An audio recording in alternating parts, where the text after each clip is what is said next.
નમસ્કાર મિત્રો, સ્વાગત છે આજનું એક નવા વિડીયોમાં। આજે આપણે વાત કરશું નવરાત્રિ દરમિયાન કરવામાં આવતી કન્યા પૂજા। કન્યા પૂજામાં થયેલી આ ભૂલો તમારા બધા સારા પુણ્યનો નાશ કરી શકે છે।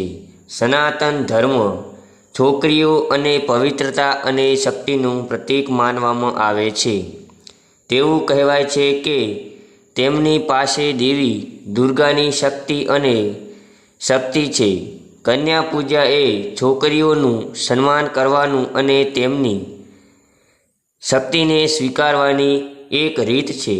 આ સાથે આ પવિત્ર ઘટનાનું પાલન કરવાથી સાધક સમૃદ્ધિ, પ્રજનન અને સલામતી પ્રાપ્ત કરે છે। કન્યા પૂજા શારદીય નવરાત્રિનો મહત્વનો ભાગ છે। કહેવાય છે કે આના વિના કુમારી પૂજા અધૂરી છે। આ ધાર્મિક વિધિ હિન્દુ સંસ્કૃતિમાં ખૂબ જ મહત્ત્વ ધરાવે છે અને નવરાત્રિના 8માથી 9મા દિવસે અત્યંત સમર્પિત અને ભક્તિ સાથે ઉજવવામાં આવે છે। આ વર્ષે કન્યા પૂજા 10 અથવા 11 ઓક્ટોબરે કરવામાં આવશે।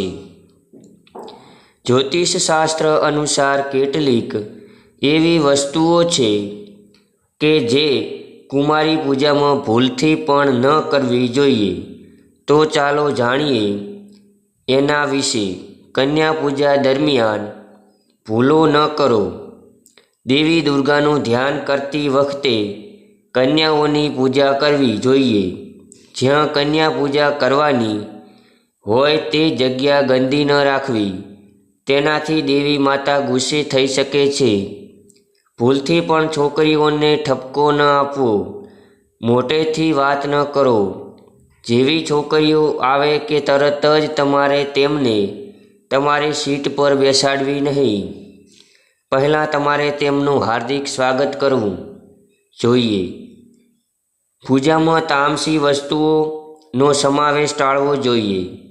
કન્યાઓએ દક્ષિણા દિશા તરફ મુખ કરીને તિલક ન કરવું જોઈએ।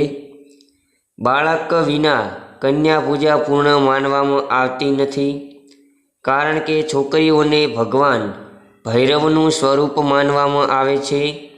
કન્યાઓને દક્ષિણા અને ભેટ વિના વિદાય ન કરવી જોઈએ। ભૂલથી પણ છોકરીઓનું તમારા પગ સ્પર્શ ન કરવા દો, તે એક મોટો દોષ માનવામાં આવે છે। કોઈપણ જાતના ભેદભાવ વગર કન્યાઓની પૂજા કરી। કન્યા પૂજા માટે શુભ સમય। ધાર્મિક માન્યતાઓ અનુસાર કન્યા પૂજા દુર્ગા અષ્ટમી અથવા 9મી તિથિ પર કરવામાં આવે છે। દુર્ગા અષ્ટમી દિવસે તમે સવારે 4:40 થી 5:30 વચ્ચે મા દુર્ગાની પૂજા કરી શકો છો। તે જ સમયે અષ્ટમી તિથિનું શુભ સમય સવારે 7:44 થી 9:13 સુધીનો રહેશે। આ સમય દરમિયાન તમે કન્યા પૂજા પણ કરી શકો છો।